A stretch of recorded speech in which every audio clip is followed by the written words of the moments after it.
had to use sexy tech to try and track down the fourth Gadget Show presenter, Agent John Bentley.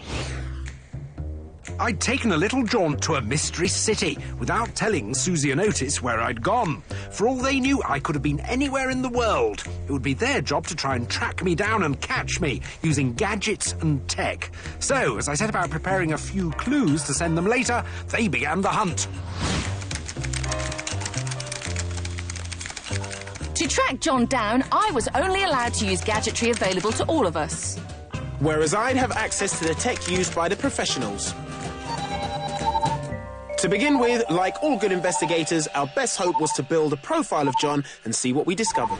I'm going to start my search in the local cafe. Now, I know he's not going to be hiding behind an espresso machine, but I reckon I can build up a pretty detailed profile on Mr. Bentley while sitting down and having a nice cup of tea.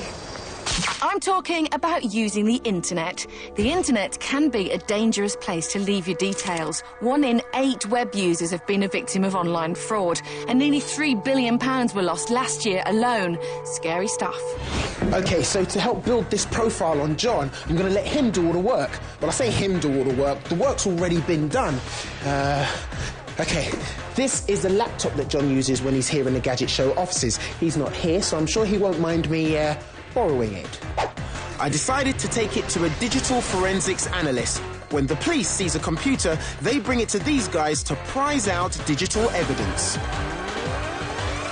Adrian, this is John's laptop, and I want to get access to the information that's on it, just like we would if he were a suspect. But it's password protected. Is this going to be a problem? Fortunately, Otis, it isn't. Neither password protection nor encryption stops us doing what we're going to do. The analysts make an exact bit-by-bit copy of all the data on the hard drive, bypassing the user password. Meanwhile, I was checking out information on John using websites like Wikipedia and Facebook. And it's got his complete date of birth, which is an identity thief's dream. I also checked out his photos on Flickr. I was already building up a pretty good profile. But I wanted more. So what does that mean, then? You can't give me the information? OK, thank you very much. Ugh. Most people in this country are on the electoral register, which means that their name and their address are recorded. However, since 2002, we've all been able to opt out of having our information made public, and that seems to be what John has done. But, never fear, there is another way. 192.com holds data taken from official sources, including old as well as current electoral registers. You have to pay to access some parts, but once you do, you're laughing. Back at the lab, having copied John's hard drive, the analyst could easily access his pictures, documents and web history, even deleted files, to build a psychological profile. You can see that he's used webmail, and if I click that, I can see here in the bottom that he's been to a website for real ale and dining pubs, and he has an account with them. But some items were hidden a little deeper. So let's have a little bit of a closer look at this deleted document. Oh, it's encrypted. So how are we now going to get into the file? OK, that's actually more straightforward than you'd think. People tend to pick passwords that mean something to them. To crack the password, we used the profile we'd built on John to find words relevant to his interests, then fed them into a program which makes educated guesses at a rate of 126,000 passwords a second. It's finished, it's finished, it's finished. There we go. Gadget tech. And we can say that took 1 minute and 9 seconds. Brilliant. There it is. His address and everything. Gotcha, Bentley. And my amateur efforts with 192.com were also turning out the goods. I've got his actual address, personal data, I've got his neighbours, I've got the price of his property, I've got his mother's maiden name and his place of birth. This is great! In just a morning's work, our profiles were complete, and we'd both found a huge amount of detail on our fugitive, from highly personal details like his address to photos, contacts and interests we could use to figure out where he might have gone. It was time for the chase to begin. But are the forensic techniques so beloved of the Bournes and Bowers on our screen true to life? Or are they a load of old cobblers? Well, to find out, John sent us some clues on his location, and again, I could only use amateur tech. Whereas I could call on the pros. For our first clue, John had sent us a couple of photos. Using Photoshop elements, I thought the obvious move was to try and zoom in on the bus's destination. Oh, I'm getting closer and the pixels are just getting more and more blurred. With digital images, there are only a finite amount of pixels making up the picture. If you zoom in, the pixels just get stretched and the detail is lost. I'd called in a professional image analyst to investigate John's photos using AMPED-5 forensic software, but he had the same problem as Susie when trying to zoom in. The second picture was of a clock with writing at an angle too sharp to read. This is where my professional software really came into its own. Looking at it, it doesn't tell us much, but I can see that there's writing on the side of the clock there. Using powerful algorithms, the software could translate the angled image into a flat one. Oh, wow, look at that. You've brought the lettering out. So I can make out a C-L-E-R-Y-S. Clarice, or Clarice. So it could be Welsh or Irish, maybe. I had a thread to follow, but there was still a long way to go. On to John's next clue. Digital forensics often involves trying to glean information from poor quality CCTV and mobile phone footage. John's was a classic case. This is the worst quality video I've seen in about 15 years.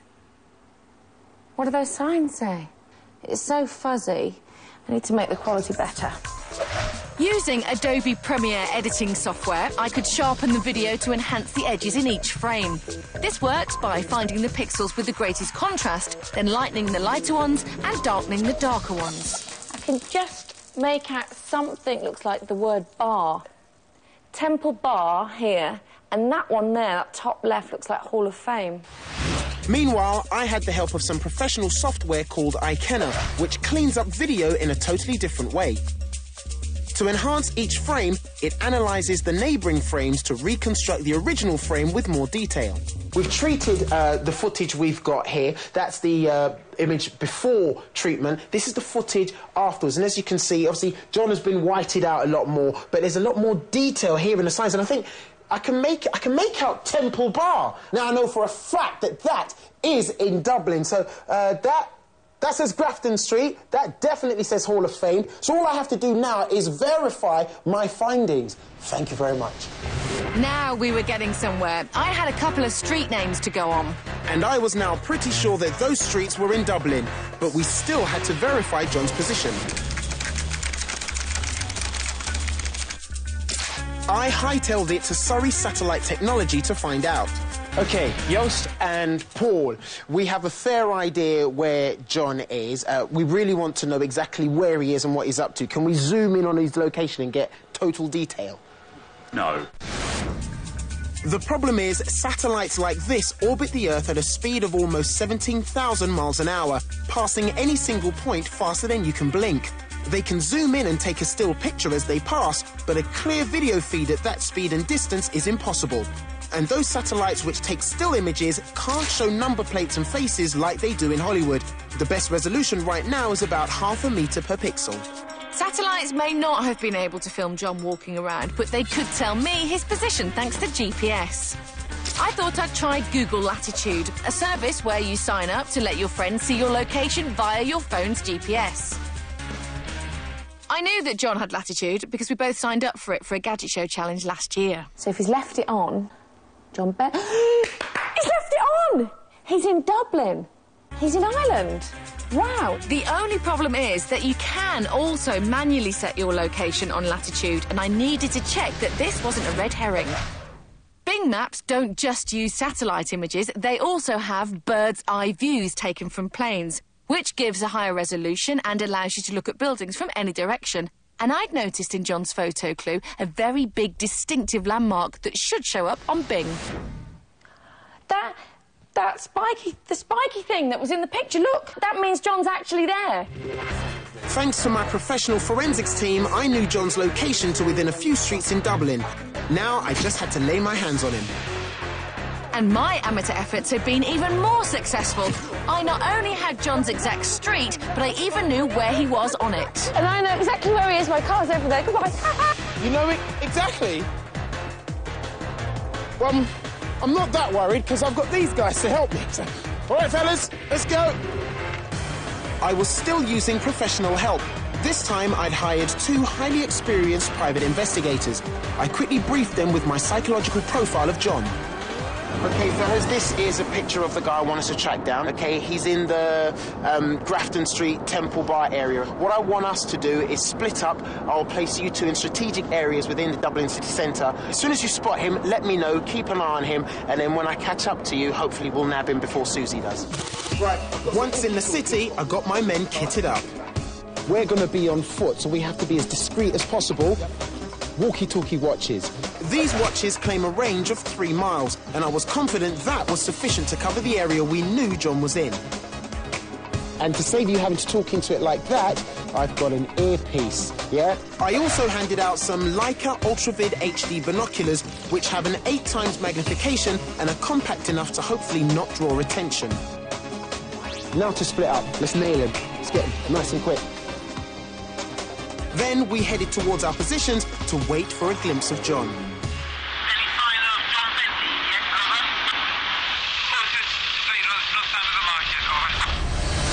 I didn't have to wait. I knew that John was at the Spire of Dublin, and all I had to do was grab him. He could be here, on the other side. John! Oh, no! Sorry, too late. I've gone sightseeing, love. John. I got this far using GPS, but now John, the tease, had turned off his Google latitude. However, it was obvious that John would still be leaving clues. All I had to do was work out where and what those clues were. OK, what do I know about John? So, I know his name and address. That's not going to help me. Yeah, maybe. But then I remembered I'd found John's Flickr page. Please, John, please be taking pictures. John was indeed leaving clues from his iPhone, which can geotag your pictures. With the latest Flickr app, he could whack his snaps straight onto his photo stream. Here we go, here we go, here we go, here we go. John's gadget photo stream. And here's a picture of a bridge. And he was attaching his geotagged pictures onto a map. Right, that's it. I've got to find John before Otis does. While Susie was on to John, I was sinking fast. All units, this is John for your information. I say again, no comms. It turned out that the tall city buildings had drastically reduced the range of my walkie-talkies, and I was losing radio contact. Nothing. My boys might have got a lead on John, and I wouldn't know a thing about it. In fact, that was exactly what had happened. John's sightseeing trail had taken him through Temple Bar, and my man on the ground there had easily spotted him with the Leica binoculars and was tracking his every move. All units, we have an off, off, off. We have an off, off, off. Subject in sight. I say again, subject in sight. I couldn't just stand there not knowing what was going on. OK, so what I'm going to do is I'm going to shrink the size of our surveillance and get closer to either one of the PIs, so if they do have any information for me, they can at least tell me. All units, this is John. As Otis tried desperately to get his comms back, I was hot on John's trail and had found my way to the bridge he'd geotagged only minutes earlier. Can't see him. It is not looking good. I can't see him anywhere. There was only one thing to do. Check for more photos. New post, new post. It's a pub and the Wall of Fame. Something Wall of Fame there. And now things were looking up for me. I'd finally got my comms back. John, receiving over. Can you repeat that? We've got the subject taking pictures just outside of Temple Bar. Right, you're on Temple Bar. What more? Over? I can see the word the wall. So look, it's on the end of Cecilia Street, so we need to walk a bit further down Found, turn right down Cecilia, and on the corner, that's where the Wall of Fame is. That's his next stop. Now we both knew where John was, and we both had to catch up with him, but he was picking up the pace. This is Otis. I'm on Temple Bar now. Which part are you on, over? Temple Lane South. Be very quick because he's outside the Olympia Theatre now. Received, over. I kept refreshing my page as I ran, and soon I got a new picture of Dublin Castle. That's Sycamore Street, by City Hall. Right, we're at Dublin Castle. Dublin Castle, I say again, Dublin Castle. Dublin Castle? That's got to be Dublin Castle. Why can't I see Dublin Castle? Otis's PI had spotted John going through the castle gate, but I'd completely missed the entrance. Dublin Castle, I don't believe it. We've run right past it. I was in, and I'd spotted him. There he is, he's in my sight. I've got him. Come in, Bentley! Gotcha! Where's my PI? Yes! No! No Already way! have him! Oh! Oh!